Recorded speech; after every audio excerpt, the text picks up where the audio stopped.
Assalamualaikum warahmatullahi wabarakatuh. Alhamdulillahi ala ihsanih wa syukurlahu ala taufiqi wa amtinani.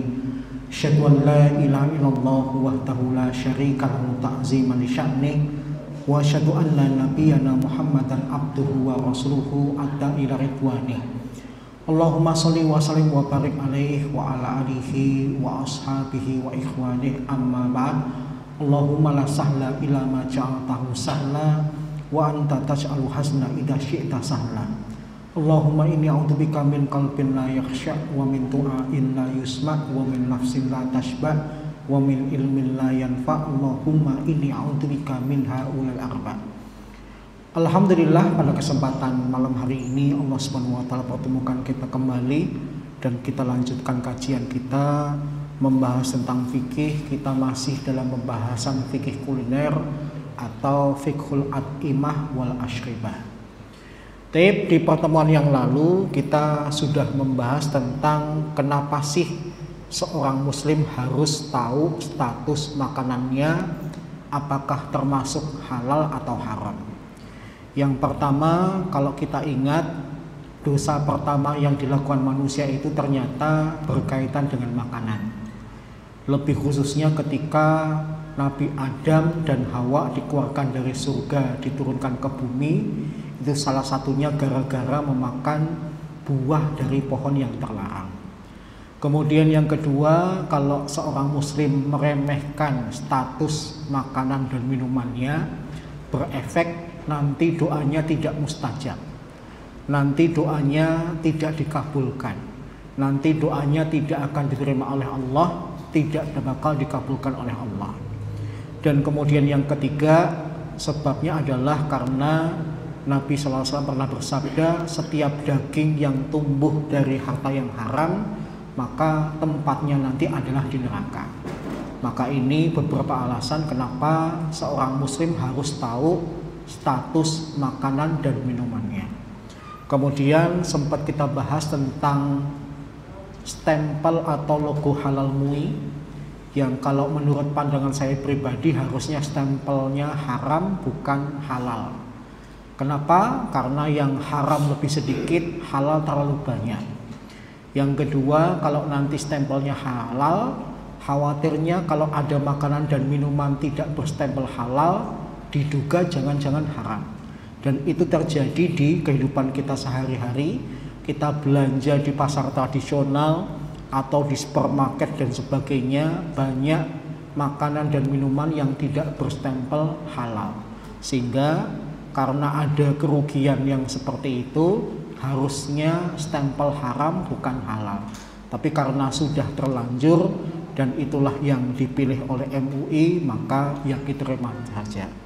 Kemudian yang kedua, kita membahas kapan sih makanan atau minuman itu dikategorikan haram. Yang pertama, para ulama menyebut pembagiannya dengan sebutan pembagian yang umum. Yang kedua disebut dengan pembagian hewani. Jadi yang pertama, ada makanan dan minuman yang dikatakan haram gak ada hubungannya dengan binatang. Dan yang kedua dikatakan haram karena ada hubungannya dengan binatang. Misalnya kategori yang umum itu apa saja? Misalnya karena benda tersebut najis. Yang kedua, bendanya aslinya halal, tapi karena terkena najis, terkontaminasi jadi haram. Kemudian yang ketiga, karena benda tersebut memabukkan. Kemudian yang keempat, karena benda tersebut menimbulkan madorot. Minimalnya bisa bikin sakit, maksimalnya bisa bikin mati. Meskipun kalau dicari dalilnya di dalam Al-Quran maupun hadis nggak ketemu. Seperti yang kita istilahkan di pekan kemarin, apa hukumnya bapak ngemilin paku payung? Ya, nggak boleh. Meskipun hadisnya nggak ada, tapi karena efeknya kelihatan nanti menimbulkan madorot, bisa sakit atau bahkan mati, maka karena madorot yang ditimbulkan itulah yang menyebabkan Islam akhirnya mengharamkan. Dan yang kelima, karena benda tersebut masih merupakan haknya orang lain, maka tidak boleh kita konsumsi. Kemudian pembagian yang kedua yang ada hubungannya dengan binatang. Binatang itu diharamkan untuk dikonsumsi kapan? Karena yang pertama, nama binatangnya secara eksplisit disebutkan haram. Misalnya babi. Kemudian yang kedua, binatang tersebut sudah menjadi bangkai, kecuali nanti bangkai-bangkai tertentu. Kemudian yang ketiga, karena binatang tersebut memiliki taring, cakar atau kuku yang tajam, binatang ini kategorinya karnivora, butuh makan daging. Kemudian yang keempat, di dalam Islam ada perintah untuk membunuh binatang tersebut karena membahayakan, bukan karena untuk nanti dimakan. Misalnya apa? Misalnya kalajengking, ular, tikus dan sebagainya. Kemudian yang kelima, kebalikannya, jangankan dimakan, dibunuh aja nggak boleh, karena termasuk binatang-binatang spesial. Misalnya apa? Misalnya lebah, misalnya semut dan sebagainya. Kemudian sebab selanjutnya karena binatang tersebut termasuk binatang jalala, binatang yang berpotensi untuk memakan kotornya sendiri. Dan yang terakhir ada istilah khobais. Ada yang menerjemahkan khobais itu menjijikkan, tetapi ada juga yang tidak mendefinisikan seperti itu. Kemudian pembahasan tentang najis, apa saja bentuknya sudah kita bahas. Najis itu contohnya adalah darah, nanah, muntah, madi, wadi, air kencing kecuali air kencing unta. Dan kita perlu hati-hati, India termasuk negara yang mempropagandakan pengobatan dengan air kencing. Meskipun mungkin ada beberapa yang mungkin sembuh dan berhasil, tetapi karena di dalam Islam air kencing itu dikategorikan najis, sebaiknya kita tidak mengkonsumsinya. Kemudian yang terakhir, dikatakan najis karena bentuknya adalah tai atau tinja. Kemudian benda najis, pengharaman yang kedua karena bendanya sih aslinya suci, boleh untuk dimakan, tapi karena terkontaminasi najis, kena najis jadi tidak boleh. Dan benda itu ada 3 bentuk, ada yang bentuknya padat, ada yang bentuknya cair, dan ada yang bentuknya gas. Kemudian yang ketiga, makanan atau minuman itu tidak boleh dimakan. Kenapa? Karena memabukkan. Mabuk itu definisinya apa? Ketika akal sehat kita hilang. Dan bisa dalam 2 bentuk. Ada yang benda memabukkan karena mengandung alkohol, tapi ada juga benda yang memabukkan karena tidak ada kandungan alkohol. Yang penting kalau nanti efeknya menimbulkan memabukkan, maka diharamkan. Dan untuk mengetahui bahwasanya benda ini memabukkan atau tidak, mau tidak mau harus ada tes. Yang tes itu melibatkan medis, ulama, relawan. Medis nanti yang mempersiapkan bendanya, ulama nanti yang menetapkan fatwanya, kemudian yang menjadi tester untuk meminum atau memakan. Para ulama menganjurkan sebaiknya orang kafir dan belum pernah mengalami mabuk. Kalau yang menjadi relawan adalah yang setiap malam mabuk, testernya cuma sesloki, dia akan mengatakan wah nggak memabukkan.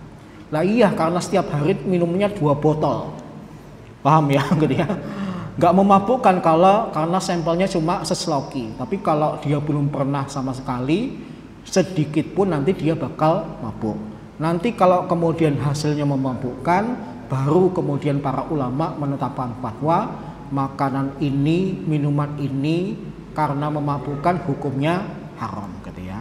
Tidak harus namanya minuman keras, karena kita mendapati benda-benda tertentu ternyata efeknya juga memabukkan. Seperti dulu pernah dihebohkan dengan fenomena lem, ya.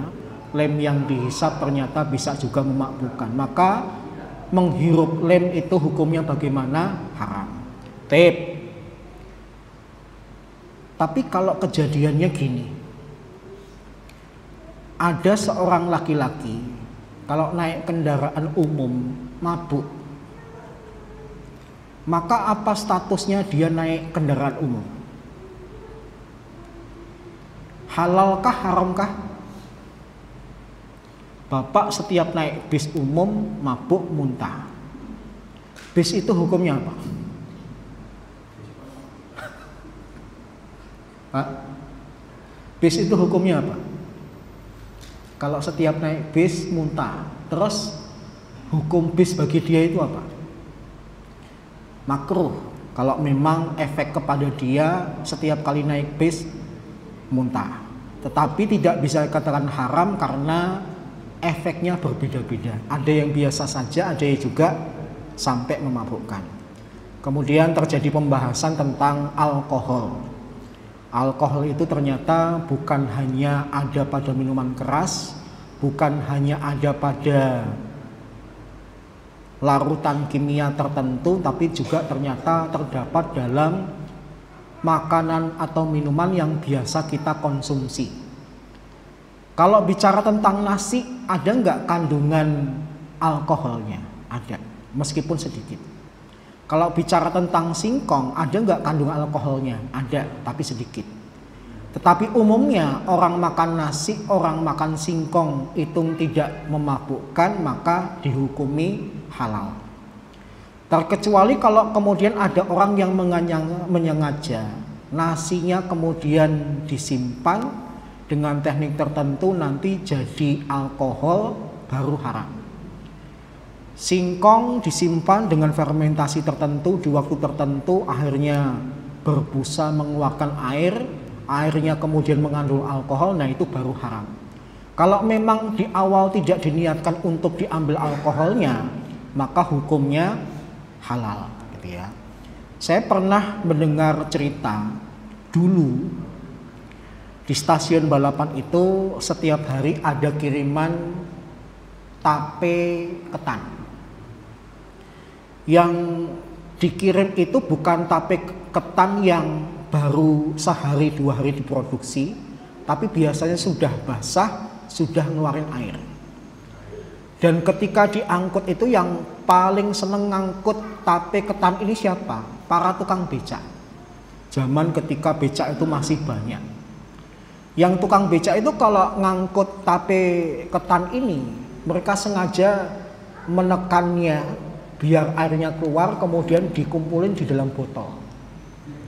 Kemudian disimpan oleh mereka dalam sepekan, 2 pekan, sehingga kandungan alkoholnya makin tinggi. Akhirnya mereka itu mabuk dengan tape ketan, gitu ya. Naudzubillah min dzalik, gitu ya. Maka hati-hati. Kemudian yang selanjutnya dikatakan haram karena menimbulkan madarat. Allah Subhanahu wa taala siratkan dalam surat An-Nisa 29, dalam surat Al-Baqarah 195, meskipun bendanya tidak disebutkan dalam Al-Qur'an maupun di dalam hadis, yang penting menimbulkan madarat maka haram.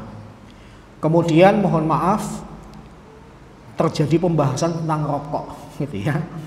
Masalah rokok ini sebenarnya sudah terjawab dengan sabda Nabi, la dharra wala dhirar, tidak boleh membahayakan diri sendiri dan membahayakan orang lain. Setiap kita ke fasilitas kesehatan umum, entah itu puskesmas atau rumah sakit, pasti yang namanya poster-poster seperti ini ada. Maka kita tinggal tanyakan kepada diri kita saja, kalau bahayanya sedemikian rupa, apakah mungkin dikatakan halal, gitu ya. Saya bukan anggota Muhammadiyah, tapi ketika Muhammadiyah resmi mengatakan haram, saya sepakat. Yang meskipun saya tumbuh di kalangan NU, tapi ketika NU mengatakan makruh, saya tidak sepakat. Kalaupun sebenarnya orang NU ditanya apa sih makna makruh, dibenci. Dibenci. Kalau kita bicara tentang dibenci, bagusnya dijauhin atau didekati. Sesuatu ini dibenci, enaknya didekatin atau dijauhi. Pasti dijauhi, gitu ya. Tetapi karena ya masih memasukkan hawa nafsu dalam berfatwa, Maka banyak saudara-saudara kita NU yang mungkin masih berat untuk meninggalkan rokoknya gitu ya. Bahkan saya dulu punya kiai yang masuk rumah sakit gara-gara kanker paru-paru. Dokter kemudian sudah menerangkan, bapak ini kanker paru-parunya muncul gara-gara bapak merokok. Maka mulai hari ini kalau bisa bapak berhenti merokok. Tapi kemudian malah dokternya didalilin, saya ini kiai, tugas saya setiap hari itu ngajar santri. Saya kalau baca kitab nggak ngerokok dulu, aksara Arab dalam kitab saya itu amburadul gitu ya. Saya nggak bisa baca. Tapi begitu ngisep satu batang, langsung tulisannya kelihatan jelas semua. Saya bisa menerangkan kepada santri saya. Maka mohon maaf dokter, meskipun dokter melarang, tapi bagi saya hukum rokok adalah wajib. Nggak main-main, bukan mengatakan halal, bukan mengatakan makruh, wajib. Kemudian kiai kami menggunakan sebuah kaidah fikih, ma la yatimul wajibu illa bihi fahuwa wajib. Segala perkara yang tidak bisa sempurna kecuali dengan hal tersebut, maka hal tersebut menjadi wajib. Misalnya ya, masjid ini gentengnya bocor. Kewajiban, mohon maaf, marbotnya adalah mengganti genteng. Nah, untuk mengganti genteng harus pakai tangga. Maka keberadaan tangga untuk memperbaiki genteng itu wajib.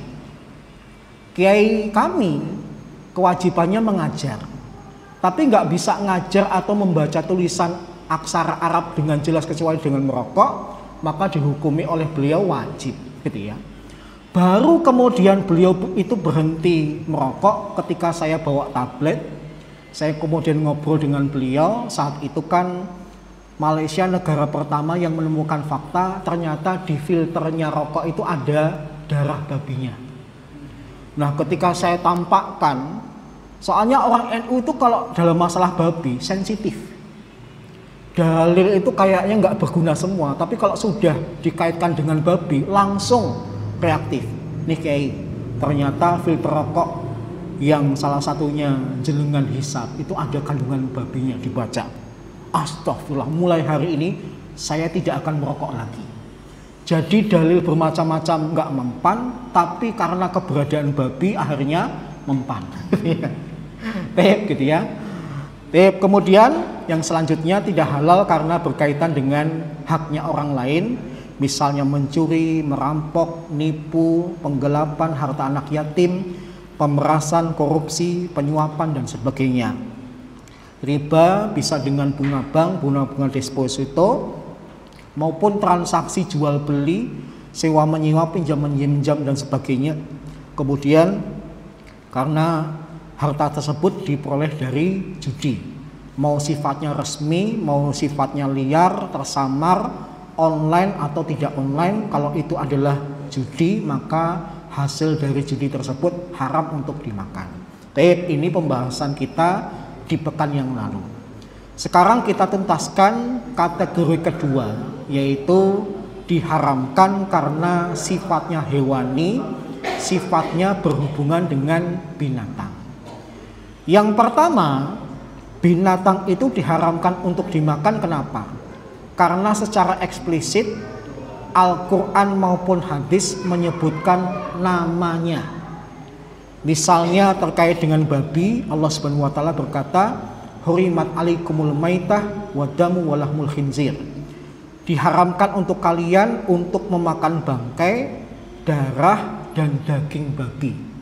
Lafal babinya jelas, maka tanpa khilaf para ulama sepakat babi itu haram. Atau disebutkan di dalam hadis, dan Nabi juga menyebutkan langsung binatangnya, yaitu ketika misalnya Rasulullah bicara tentang keledai peliharaan. Haram Rasulullah SAW luhumal khumuril ahliyah. Rasulullah SAW mengharamkan daging keledai peliharaan. Berbicara tentang keledai peliharaan, memang keledai itu terbagi menjadi dua. Ada keledai liar dan ada keledai yang dipelihara. Ketika Nabi mengatakan keledai peliharaan, terkesan memang keledai yang dipelihara itu yang dilarang untuk dimakan, sedangkan keledai liar boleh untuk dimakan. Tapi umumnya orang itu kalau nemu keledai dipelihara, sehingga bisa dikatakan secara umum daging keledai itu haram untuk dimakan, karena manusia umumnya ketika menemukan keledai dipelihara, dan Rasulullah secara eksplisit mengatakan keharamannya. Jadi yang pertama kaitannya dengan binatang karena dalil secara jelas dan terang-terangan menyebutkan namanya. Yang kedua, binatang itu tidak boleh dimakan karena sudah menjadi bangkai. Dan para ulama membagi bangkai itu menjadi dua. Ada bangkai yang tanpa khilaf diharamkan untuk dimakan, tapi ada juga bangkai yang dikecualikan yang boleh untuk dimakan. Kita bahas yang pertama dulu, bangkai yang haram untuk dimakan. Kenapa? Karena yang pertama, binatangnya mati tidak dengan cara disembelih, entah dengan cara dipukul, disetrum, atau digelonggong. Intinya binatang tersebut mati tapi dengan cara tidak disembelih. Yang kedua, disembelih sih tapi tidak syar'i. Tidak syar'i itu bisa bermakna cara menyembelihnya atau penyembelihnya. Di dalam Islam kita hanya boleh memakan sembelihan 3 agama. Yang pertama sesama orang Islam, yang kedua sembelihan orang Nasrani, dan yang ketiga sembelihan orang Yahudi. Maka bapak-bapak kalau pergi ke Bali, hati-hati. Karena meskipun hidangan yang dihidangkan adalah ayam, yang nyembelih imade, nyoman igusti, yang notabene kebanyakan mereka adalah musyrik yang tidak dikategorikan ahlul kitab, yang pasti sembelihannya haram, gitu ya. Jadi kalau ngomong Bali, kalau dia kemudian sandarkan kepada statusnya dia sebagai orang Islam yang tidak sembarangan makan sembelihan, sebenarnya ke Bali itu malah menyengsarakan. Mau makan apa-apa mikir dulu, ini yang nyembelih siapa, gitu ya. Sampai saya dulu pernah ditugaskan dakwah di Bali selama 3 bulan. Saya 3 bulan itu kurus, Pak. Kenapa? Karena kalau mau makan ke warung ini ternyata agamanya Hindu. Mau makan di warung sana juga agamanya Hindu. Sehingga sampai ada orang Hindu yang simpati kepada saya. Mas Hanan kalau pengen makan ayam, bawa deh ayam hidup. Nanti Mas Hanan sembelih sendiri, baru kemudian letakkan di warung saya, nanti saya masakin. Sampai segitu selesai enggak? Enggak. Saya harus memastikan wajannya dulu harus bersih. Kemudian minyaknya bukan bekas masak daging sebelumnya yang merupakan sembelihan dia. Jadi kayaknya awalnya kalimatnya singkat bahwa ayam saja sembelih sendiri, tapi ternyata saya harus membersihkan wajannya, bawa minyak sendiri. Tapi kalau kaitannya dengan bumbu dan sebagainya, bumbu orang musyrik tidak masalah. Yang jadi masalah adalah sembelihannya. Jadi yang kedua, nyembelihnya tidak syar'i. Atau yang caranya berkaitan dengan caranya. Misalnya apa? Disembelih sih, tapi dengan cara dipenggal. Mentang-mentang punya samurai baru, habis nonton film ninja, kemudian ayamnya dipenggal.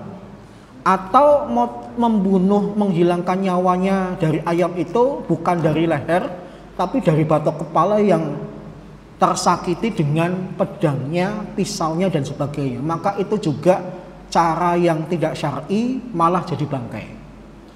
Dan yang ketiga, dikatakan bangkai itu kapan? Kalau binatang ini masih hidup sebagian. Maksudnya gini, misalnya ya, bapak-bapak pingin dimasakkan tengkleng oleh istrinya. Bapak punya kambing tapi kemudian nggak disembelih dulu. Hari ini saya pengen makan kakinya aja. Kaki 4 itu kemudian bapak potong. Kambingnya masih hidup, cuma yang dimasak adalah kakinya. Maka yang seperti itu, kaki kambing juga dikatakan bangkai. Kenapa? Bagian yang lain masih hidup. Besok saya ingin makan kupingnya, dipotong kupingnya saja, tapi kambingnya masih hidup. Maka kuping kambing tersebut juga dikatakan bangkai, gitu ya. Jadi pastikan dulu ketika nyembelih binatangnya mati, baru kemudian dipotong-potong. Mau dimasak secara bertahap silahkan, tapi jangan sampai binatangnya masih hidup kok sudah dipotong. Ini juga perlu diperhatikan bagi para panitia Idul Adha. Baru kemudian dipotong-potong dagingnya kalau kambingnya sudah mati, sapinya sudah mati. Tapi kalau masih gerak-gerak tidak boleh. Kalau nekat nanti berarti yang makan daging itu adalah daging bangkai.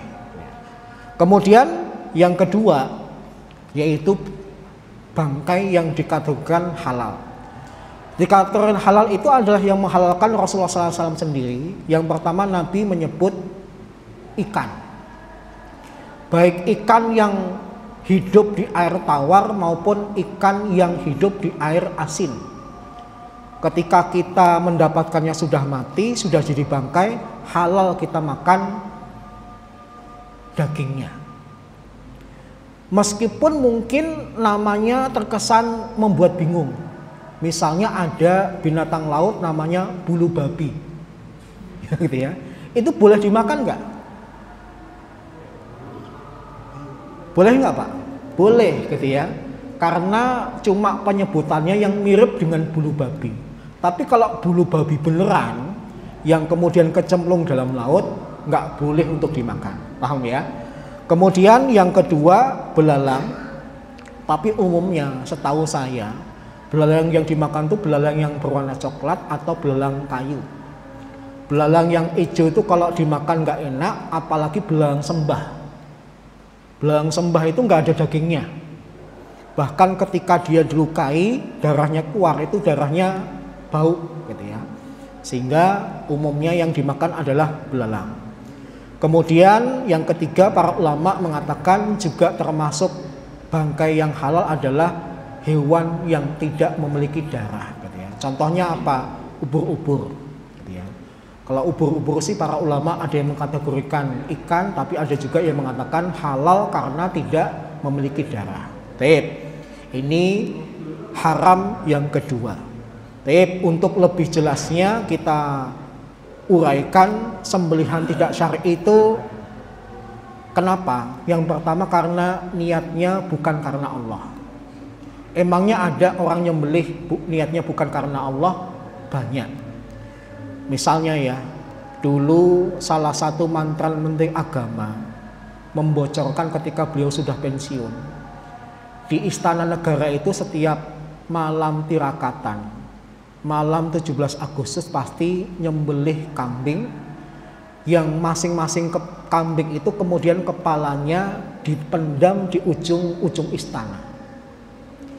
Maka kalau nyembelih kambing niatnya tidak untuk dimakan, tidak diniatkan untuk Allah, tetapi karena takut terhadap makhluk-makhluk tertentu, sembelihannya haram. Meskipun dia muslim, meskipun mengucapkan basmalah.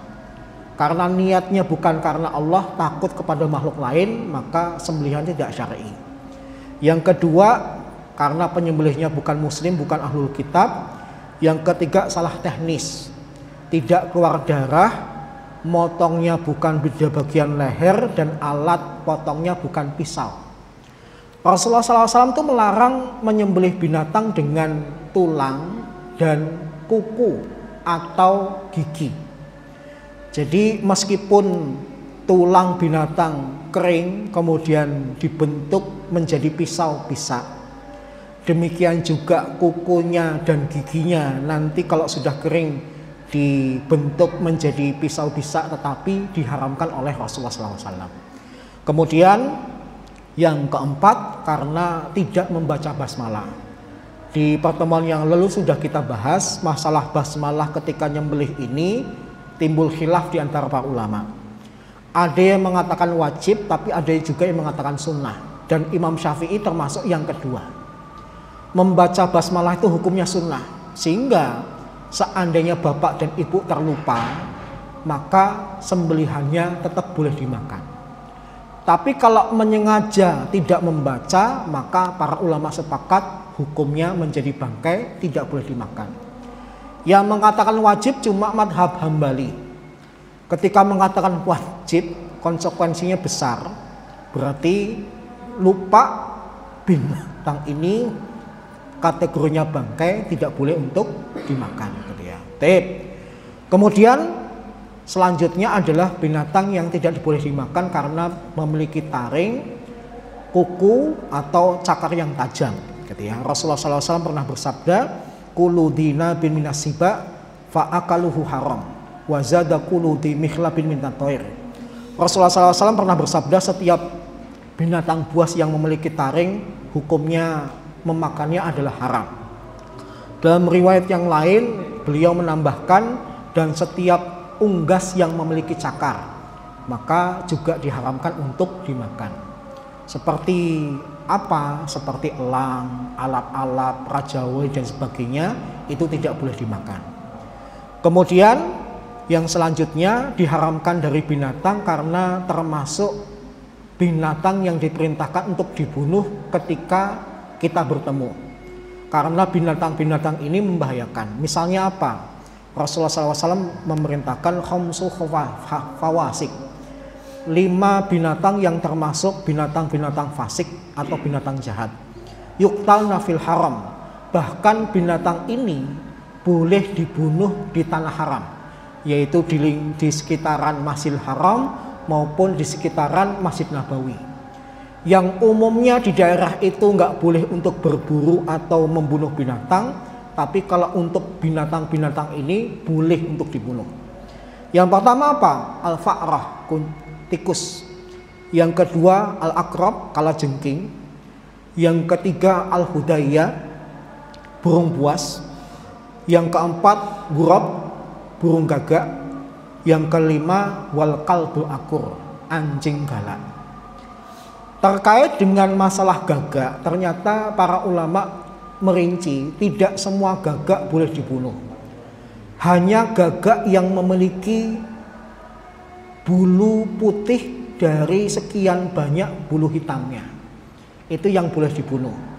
Jadi bukan yang di atas tapi yang di bawah ya. Kemudian kalau terkait dengan anjing galak, memang ada secara eksplisit diperintahkan untuk dibunuh. Sehingga kalau misalnya ada rumah, awas ada anjing galak, itu gimana Pak? Anjingnya boleh dibunuh ya?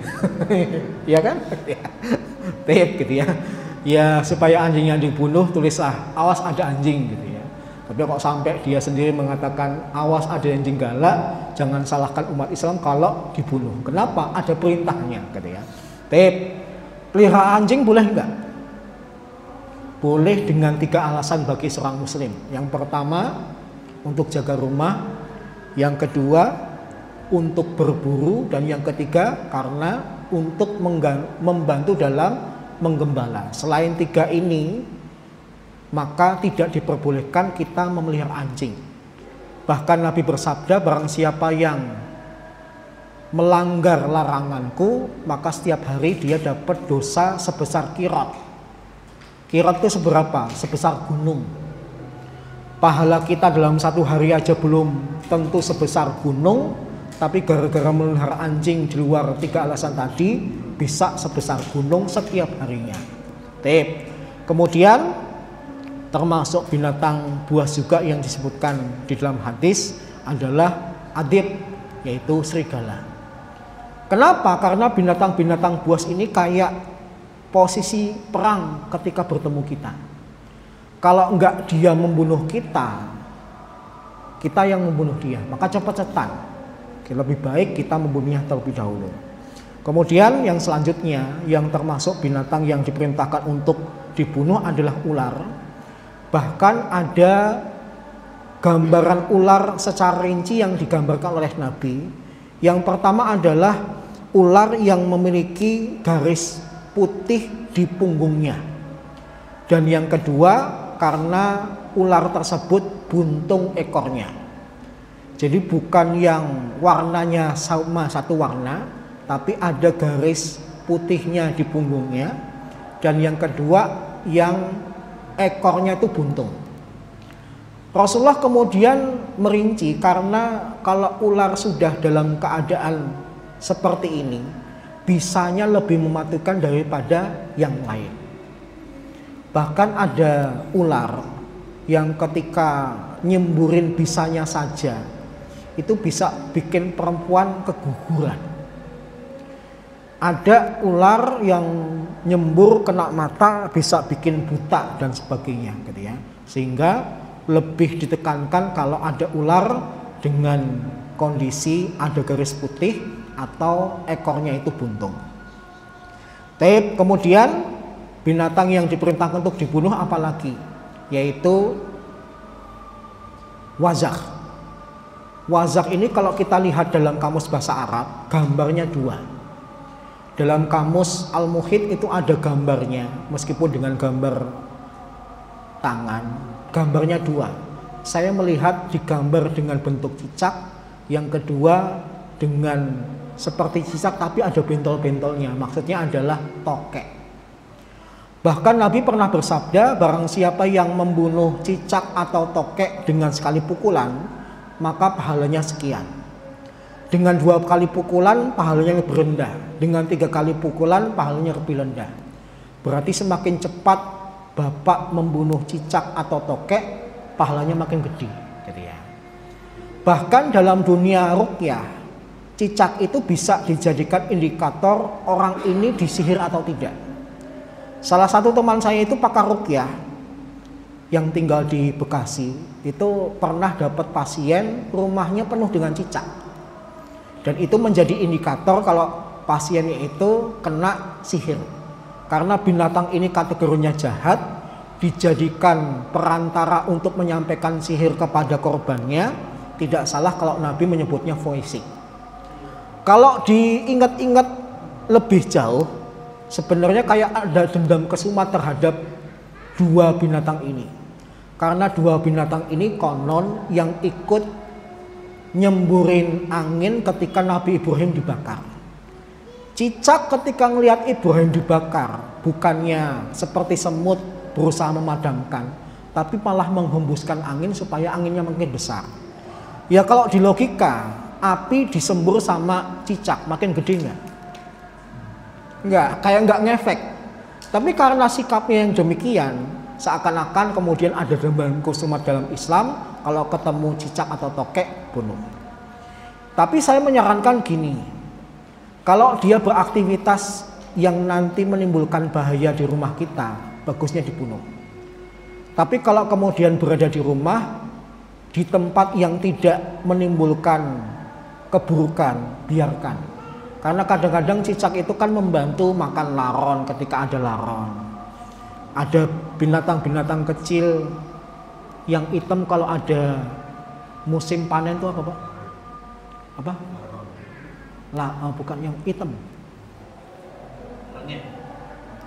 Apa itu kalau wereng? Nah, wereng nanti ya, gitu ya, dimakan. Jadi kalau memang ada fungsinya, tidak menimbulkan kotoran di dalam rumah dan sebagainya, sebagai makhluk hidup dia juga punya hak untuk hidup. Kemudian kebalikannya, binatang yang jangankan dimakan, dibunuh aja nggak boleh. Misalnya apa? Misalnya semut, misalnya lebah, misalnya katak, misalnya burung hudhud, dan yang kelima burung surat. Sekilas burung surat ini mirip burung apa Pak? Burung pentet. Ya. Apa bedanya burung surat sama burung pentet? Kalau burung pentet itu warna hitamnya lebih banyak. Kalau surat putihnya lebih banyak, hitamnya sedikit. Yang kedua, burung surat itu lebih gede daripada burung pentet. Yang dewasa itu ukurannya 2 kalinya burung pentet. Ya, jadi anakannya burung surat itu besarnya bisa seperti pentet dewasa. Dan tenang saja, dia tidak tinggal di Indonesia, tinggalnya di Timur Tengah. Dia terbang rendah, makan belalang dan sebagainya. Dan Nabi mengatakan tidak boleh dimakan. Nah, terkait dengan katak, kodok, Nabi pernah ditanya seorang laki-laki, "Ya Rasulullah, bolehkah saya menjadikan kodok untuk obat?" Obat kan sifatnya darurat. Nabi menjawab apa? Enggak boleh. Kalau untuk sebagai obat saja yang lebih darurat daripada makan, itu Nabi mengatakan enggak boleh, maka semakin tegaslah kita tidak boleh memakan katak atau kodok. Tapi sayang di masyarakat kita masih ada yang hobi makan suike gitu ya. Itu turunannya kodok. Kemudian yang termasuk diharamkan karena khobais, yaitu sudah kita terangkan kemarin, kalau binatang tersebut memang makanannya adalah kotorannya. Misalnya zaman dulu lele dumbo.